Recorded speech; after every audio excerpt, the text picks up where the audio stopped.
O subdelegado do Goberno en Ourense, Eladio Santos, inaugurou esta mañá unha xornada para informar sobre o novo regulamento de estranxeiría, que entrará en vigor o vindeiro 20 de maio, e especialmente sobre as novidades que incorpora no ámbito das mulleres vítimas de violencia de xénero e violencia sexual.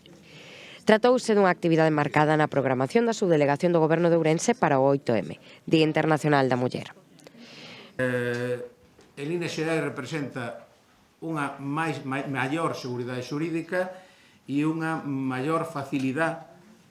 para a obtención de permisos de residencia e permisos de traballo para as mulleres vítimas de violencia de xénero co novo regulamento de estranxería. Se trata, polo tanto, de integrar e de aplicar e chegar ali a onde a violencia de xénero necesita tamén da nosa atención. No caso familiar, o novo regulamento ten en conta realidades que antes non se contemplaban, como as parellas non rexistradas formalmente que poidan acreditar unha relación afectiva análoga ou o reagrupamento de fillos e fillas de ata 26 anos, pero especialmente o reagrupamento de fillos e proxenitores de vítimas de trata, de vítimas de violencia sexual ou violencia de xénero.